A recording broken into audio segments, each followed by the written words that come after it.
With us on Startup Street, Stan, the mobile-first social gaming platform, has bagged $8.5 million in a fresh funding from a stellar lineup, including Google's AI Futures Fund, Nazara, and Japanese gaming giants like Bandai Namco and Square Enix. Built for Gen Z gamers and creators in mobile-first markets, Stan lets users build communities, monetize content, and turn gameplay into a full-blown social experience. With over 25 million downloads and deep roots in Tier 2 and Tier 3 cities in India, Stan says it's only getting started and it's gunning to become the next billion-dollar social platform out of India. Joining me now to discuss this further is Parth Chadda, the co-founder and CEO of Stan. Also with me, my colleague Shruti. Parth, thank you so much for taking time out and being here with us on Startup Street. You know, what, according to you, makes Stan stand out in India's gaming and social media ecosystem? And how is it sort of different from, global platforms like Discord or Twitch? Thanks for having me here.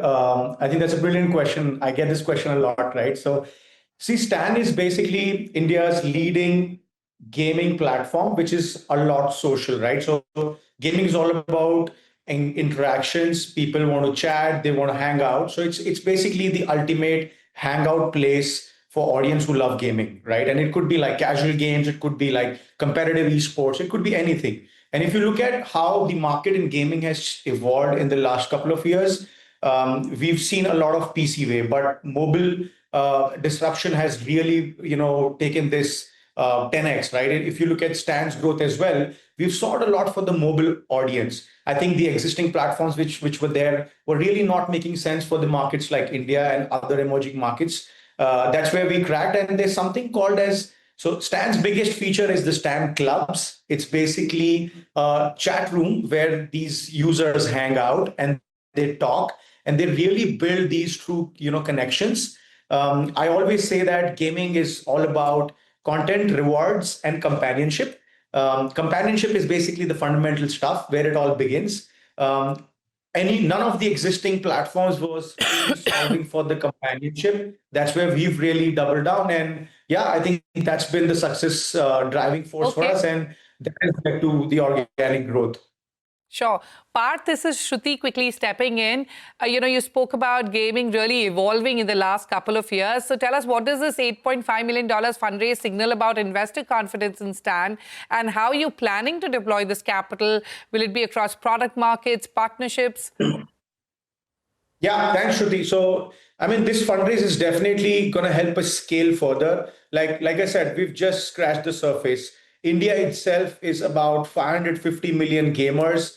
We've just reached like 25 million users. So with the fresh funding, and that's definitely like coming from some of the big names like Google and some of the top gaming corporates like Bandai Namco and others, we have now the next 18 months to us to scale this, expand our footprint in India, and also test the waters with other mobile-facing markets, which are showing similar trends around gaming, be it in creator economy space or just social stuff around gaming. So that's where we're going to be using our funds. And I think one important aspect is to build around product is we're leveraging a lot of AI. That's where Google AI Futures Fund is definitely, come in, and leveraging artificial intelligence to help creators produce content, make it safer space for people to hang out, get good suggestions around, building friendships. I think that's something which we are going to be doubling down in the next couple of months.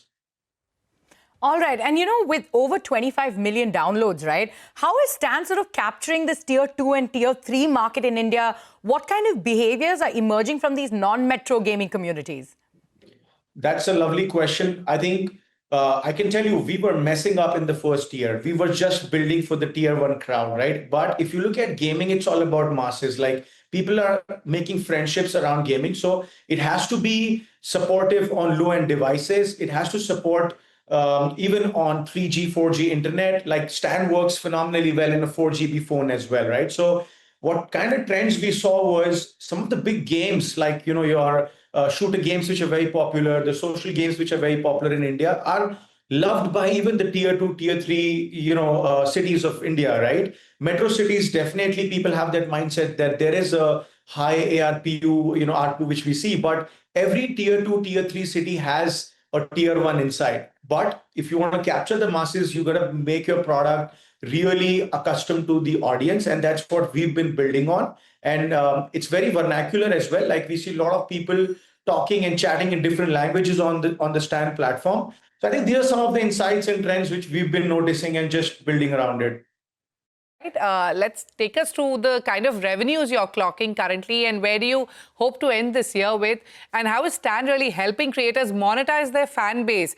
Tell us what kind of revenue streams are gaining traction on the platform. Sure. So on the platform, we have two revenue streams today. One is like user spending for social economy. Like when you come on the platform, either you come through your friends or through your favorite creator. So if you want to play with them, hang out with them, socialize with them, you actually go through a currency called Stan Club Passes. You can relate it with those social cafes and arenas where you used to go in gaming world, and you can enter there for free. And then when you feel like playing, you recharge your card and then you go ahead and spend. Something similar happens on Stan in terms of users. They come and top up these in-app purchase, and then they spend across clubs. That's like the lion's share of our revenues today. The other interesting revenue source, which we have seen growing really aggressively, is a lot of game publishers and brands are spending money with us. I mean, we have about 25 million plus users, and we have 1 million plus influencers, creators building their world on Stan. Like you asked me, right? Like how are these people able to monetize? So when a user comes in the app and the creator is Sure. making them hang out, they spend, and the creators make money out of it. And the game publishers and brands, they tend to spend to get distribution. So they get access to a large crowd. That's something which is like an interesting revenue source. And that's why you see a lot of these game publishers, like these Japanese publishers from US market, they're coming and partnering with us as well. All right, Parth, thank you so much for taking us through those details, but we're completely out of time on this edition of Startup Street. So thank you so much for joining us on the show. Thank you. Well,